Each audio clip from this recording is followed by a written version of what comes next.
Is that respecting the people? No, I don't give a counter-revolutionaries are not going to be respected, and I will fight to defend that shit.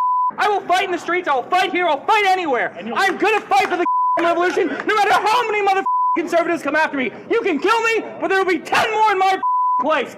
You all, the conservatives, enemy of the people.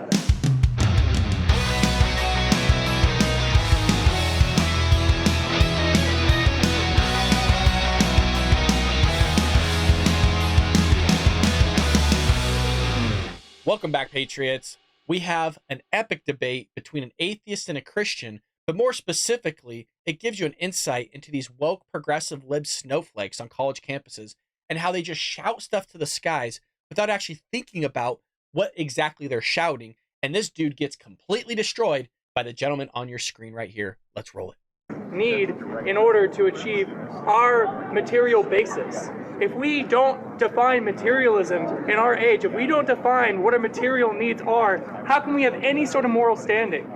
All right, if you're poor, if you work 13 hours a day, struggling to feed your kids, struggling to put a roof over your head, what kind of moral society do you live in that says that's fine, that you deserve that, that because you work a 9 to 5 hour job, that you deserve that, you deserve to live in poverty, you deserve to have on you every single day? What kind of moral system is that? And furthermore, what has any religious institution ever done to help the working people? Who defines your moral system? Who defines your moral system? The masses. The masses define it.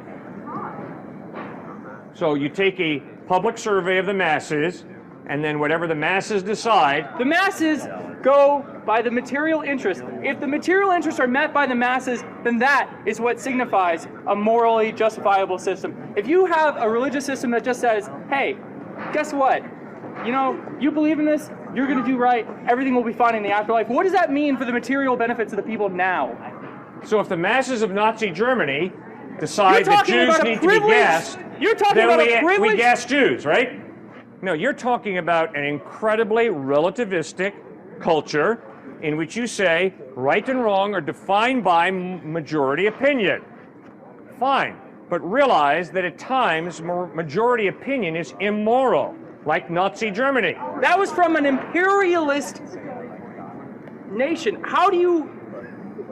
You're talking about someone, a nation that had overwhelming material interests. You're talking about a nation that had military supremacy in Africa. You're talking about a nation that... This dude completely just got whacked right upside his damn head so hard that he can't have a coherent thought come out of his mouth.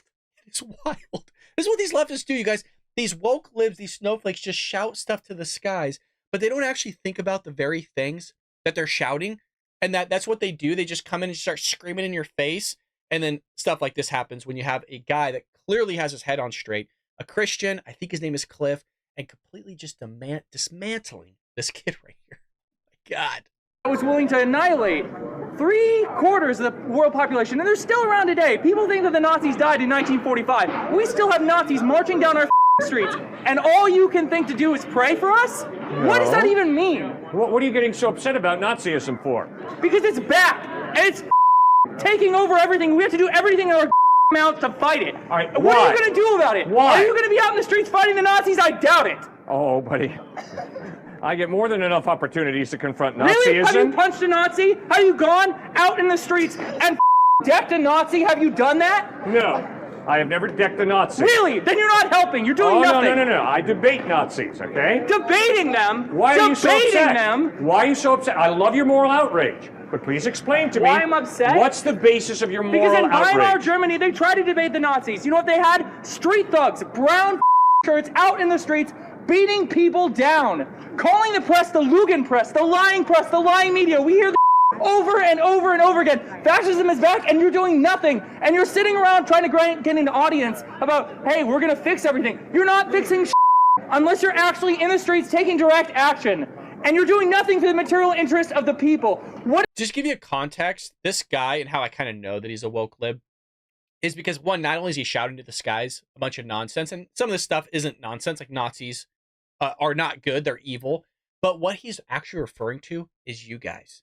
He's calling us conservatives and Republicans Nazis. This was around the time of, I think, Donald Trump. It was a couple years ago. It's kind of resurfaced as a video, but what he's talking about here is fascism. But what's also interesting is the very things that he's committing conservatives and Nazis of doing, and the brown shirts and also the black shirts and other parts of history, is exactly what the fascists did do, but also exactly what Antifa is doing that masquerade as anti-fascist when in actuality they're fascists. Cover the whole idea of fascism, where it came from, how it evolved here in the United States, and how people like this gentleman, these nut jobs, go on college campuses and want to commit violence against conservatives and Republicans based on some sort of wonky-ass belief that they were indoctrinated with, whether it was from their parents or somebody else on the social justice system here that's inculcating these values on these education systems on these college campuses.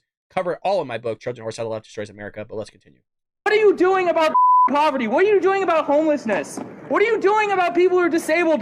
The people in the LGBTQ community? What do you think Jesus Christ commands his followers to do? What are you doing for them? You're doing nothing. That's not true. What has Jesus Christ commanded his followers to do about the poor, about the naked, about those who are starving? What has Christ commanded his followers to do? Do you have any idea? What has he commanded us to do? If I put my faith in Christ, what does he command me to do about You clothe them, you feed them, but this atheist, this dude's just screaming, couldn't answer a simple question from a Christian. A simple one, by the way. injustice, about the poor, about the starving? What has he commanded? Do you know? Tell me, what does he say? He has commanded his followers to feed the hungry, to clothe the naked, to stand against injustice and evil. Then are you a capitalist, sir? Do you believe in capitalism? No, I don't believe in capitalism. Oh, really? Yeah, really. You're a socialist then, is that right? No, I'm not a socialist. Oh, so what are you then? Let's define the terms. You bet. Because that's what it really means. All right, I'll tell you what I am. Material reality. You That's bet. what it means. Let's talk about reality. I am convinced that the solution to America's problems and the world's problems is not the conservative Republican or the liberal Democrat. I am convinced that the problem of the human heart goes deeper. I am convinced that it's an interaction with God, a relationship with Jesus Christ that changes the human heart. I don't care if it's capitalism, socialism, or communism.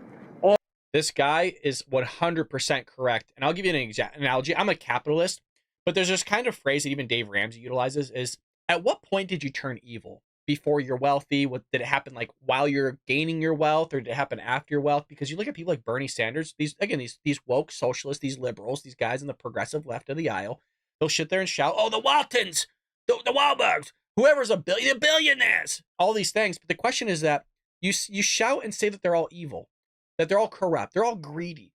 At what point did they turn evil? Was it before they gained all their wealth? Was it during, or was it after? At what point did that happen? Look, you were a nut job. You were a loser before you had that wealth. If you're acting like that when you had your wealth, it doesn't just because you got money in your pocket doesn't always just mean that you changed. You were just always an a-hole before, and now you're an a-hole now. If you're a good person before, if you're a Christian or a follower of faith, then you're going to be the same person that you were after you gained wealth. Just because you don't have money doesn't change anything. And just because you do have money just makes life a little bit easier for you, but also comes other challenges. And if you're a Christian before, odds are you're going to be a Christian after, and you're going to live the same life you did before you had money and then after you had money. All three systems have been used by corrupt people to rip people off. Therefore, Correct. My hope for your future is not liberal socialism or conservative capitalism. My hope for your future is Jesus Christ, the kingdom of God, learning to live in relationship with him. And when you study the past 2,000 years, you will notice how followers of Christ fed the hungry, visited those sick and in prison, clothed the naked under communist regimes, in socialist states, and in capitalist states. So the bottom line issue is not what economic system do you buy into. Why is that not the bottom issue? Because obviously, guys, Because it's not your the prerogative. solution to human problems is not money. Money's nice, but I can promise you, communism, socialism, and capitalism are not going to solve divorce, sexism, racism, violence, hatred. It ain't going to do it, That's guys. right, because the followers of Jesus Christ have done really well in eliminating sexism, homophobia, racism, and all the rest. That's totally correct. I've completely forgot about the last, 2,000 years of history? Come on, man. Yeah. The So proof is in the pudding. What are you doing? Good. Obviously, Dr. Martin Luther King did a little bit to fight racism in this culture, and he was a socialist! No, he was a Christian minister, guys. He was a socialist! He said it himself! Yeah, fine. But that wasn't the bottom line for Dr. King. The bottom line for Dr. King was he was a follower of Jesus Christ. Did he do it perfectly? No. None of us do it perfectly. But obviously, Dr. Martin Luther King, in his letter from a Birmingham jail, talks about why racism is wrong. And the reason racism is wrong is not because some state or some economic system says racism is wrong. The reason that racism is wrong is God creates every one of us in his image, which means we all have value, dignity, significance. Racism is a denial of the value and dignity of a human being. It's that simple. Socialism is not going to cure the world's problems. Neither is capitalism, neither is communism. They're all different economic systems. And I, as a follower of Christ, will live within whatever economic system I find myself in, but I can promise you I will work for the well-being of human beings, not because I'm a capitalist or a socialist or a communist, but because I'm a follower of Jesus Christ. And he commands his followers, feed the hungry, clothe the naked, visit those who are sick and in prison. Now, why do you, sir, value human beings as valuable? Why? What's your reason? Because it's in our collective material interest to watch over each other, to make sure that we all have the basic necessities of life. Clothing, food, shelter. These are the essentials that are not being provided under capitalism. The very thing that that you probably... I would just like to point out, under capitalism, there's a reason why you see homeless people that are actually gaining weight. They have cell phones. I mean, you could literally go to LA, go to downtown LA. They have security cameras out front of their tents, and they're no longer even tents anymore. They have actual walls. They're stealing electricity from the lights, where they have plasma TVs. They're calling them luxury hotels or luxury tents, however you want to phrase it. The terminology is both of those, where you will have an 8-room tent complex on the side of the street in downtown LA that will have gaming chairs, $500 gaming chairs, full desk setups, full electricity. There's a kitchen. There's a luxury bedroom. Each room has a plasma TV. This guy's going to act like capitalism is such an evil thing that's brought more people out of poverty than any other economic system out there in the world, in the history of mankind. He's going to shit on it. I mean, I agree with the gentleman, the actual Christian, is that it's really the Christian belief, the faith system, that's going to sit there and overcome all, because Christ is king, and that overcomes everything, and it trumps everything. But still, capitalism, as imperfect as it is still the best system that we've come up with so far. If this nut job here, this woke lib, can actually name a better system out there than capitalism, then I'm all for it. But he can't, because there doesn't or isn't one that actually exists. This guy, I mean, Jesus, man, talk about, you start screaming, right? It's like, God, dude, just like learn something for a second. You know what I mean? Listen to this man here who is calm. Just learn something for a second. Support. Let's be real. You sounded like a capitalist when you started. Excuse me? You sounded like a capitalist. Rewind the tape. What did you just say? You said, I am committed to the economic well-being of all people. Well, you sound like a capitalist. That's what a capitalist wants, the economic well-being of all people. No, that's all. All right, you know how many people capitalism has killed? Since its inception? Put more food on the table than anything else. All right, let's... I mean, there's Mao, there's Hitler, there's and I mean, there's a lot of other people out there that have killed a lot more people than capitalism has under their dictatorship and the evil regimes that they've created. Hell, you got Pol Pot. I mean, you have to go through history too far to look back to see the atrocities and the millions, hundreds of millions of people that have died under these dictatorships. Let's talk about how many people atheists have killed. Atheism killed? Yep. Holy sh**. You're the most uninformed mother seen on the planet, and a demagogue. Really? Yeah. Was Mao Zedong an atheist? Yes. Mao Zedong was the leader of the people. How many people did Mao Zedong, as an atheist, murder?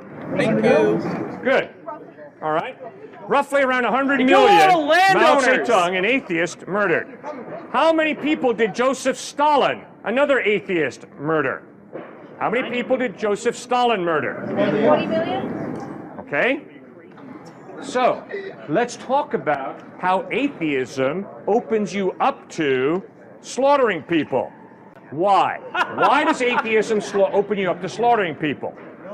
It's the same answer to the question I asked you that you haven't answered. Why is a human being valuable? You gotta answer the question, guys, every single one of you, because you deal with human beings every single day. So why is a human being valuable? Come on, guys, that's not a hard question. Wait, is anybody allowed? We're valuable because God created us, and God gave us innate value. No, we're valuable because we're human beings, and we have an innate value that isn't defined by some ornate religious order. We are defined by our common interest in keeping each other alive. And the only people that want to destroy that are the enemies of the people, and they should be destroyed in a revolution. That's what I'm talking about. All right. Okay. Fair enough. Shut the up. Is that respecting the people? No, I don't give a counter-revolutionaries are not going to be respected, and I will fight to defend that. I will fight in the streets. I will fight here. I'll fight anywhere. I'm going to fight for the revolution, no matter how many conservatives come after me. You can kill me, but there will be 10 more in my place. You all, the conservatives, enemy of the people. All right, now wait a second. Is that respect for people? Who cares about respect? They want to kill my friends. They want to kill me. They want to kill my family. Who wants to kill you? Conservatives and MAGA chuds. That's what I'm talking I've got about. many The conservatives. homophobes. I don't want to kill you. Nobody. Isn't that insane? It shows you how indoctrinated these people are, you guys. They literally think you're going to come and kill them and hurt them and harm them, when that's not even a conservative or heck even a Republican value or ideal system. They don't know anything about us. They couldn't answer a single question about conservatism or what a Republican is, the differences between the two. They have no clue. This guy couldn't even answer a basic Christian belief of clothing and feeding and helping the homeless and those in need. Insane, but he's going to go out here and shout all this stuff. I'll come out in the street. I'm going to punch a Nazi. Shut up. Nobody here wants to kill you, sir. Yeah, maybe not you alone, but you and your MAGA chud friends. No, sir. No, nobody here wants to kill you. Enemy. You're just being a... Does Texas State give you guys a fascination with the F-bomb? What's going on, guys? How do you guys communicate? Y'all are just attacking each other. We're debating, not fighting. Well, what's your fascination with the F-bomb? Huh? What's your fascination with the F-bomb? Why do you sprinkle it so liberally in all your speech? Why? Why the not? Passion. Yeah, why the not? You got to use the F-bomb in order to communicate passion. I'm sorry, why are you spouting respectability politics? That has nothing to do with the actual positions that we're representing. Sir, when you Just because you wear express a what you nice shirt did, and a sweater vest like Mr. Rogers doesn't mean that your points are more valid than mine. I am not Mr. Rogers. You don't have to worry. I was given this sweater. I didn't buy it. I was given it Hey to man, wear. I'm not knocking your style. I'm just saying if you're going for respectability politics, let's lay it all out there. Sure, I'm not going for respectability politics. Really? Because Instead, you just said a second ago that you don't want people to say a common term in the vernacular. Really? all right, I'll tell you why. Why don't you ask me why do I object to that? Why do you object to it? Thank you for asking that great question. I object to that because I am convinced that sex is a beautiful gift from God, which means to trivialize sex is wrong. I was at the University of Arizona, and a guy raised his hand and said, I like date rape. I said, all right, I understand, but how can you justify date rape? And he said, I justify it by understanding that I have a very high testosterone level. That's why date rape is good. Yeah, what the That's a trivialization of sex and of a woman. And to trivialize sex and to trivialize you're a woman. conflating 2 points right there. See, that's No, a I'm rhetorical not. Anyone who watches politicians, this is exactly what the they do. They try to manipulate their speech by like saying a bunch of different things that have nothing to do with each other and try to conflate the other thing in order to make it seem like the other person has that viewpoint. I said nothing about women. I said nothing about the same. Isn't that an astonishing thing that this guy from the left, from clearly the Democrat side of the aisle, but the far end of the Democrat side of the aisle, is going to talk about the manipulation of speech, even though it's something that we actually tend to see from the progressive left-hand side of the aisle that's constantly changing the meaning and terms of what things are. Like, a case in point, a man can become a woman all of a sudden, and a woman can become a man. Like, that doesn't change the terms of what actual language was. Remember Jean-Pierre in the Biden administration changed the definition of what recession was? I mean, there's a laundry list of things that they've sat there and changed. But no, you know, blame it on the Christians, the Catholics, and the Republicans, the conservatives for changing language when that's not what's happening.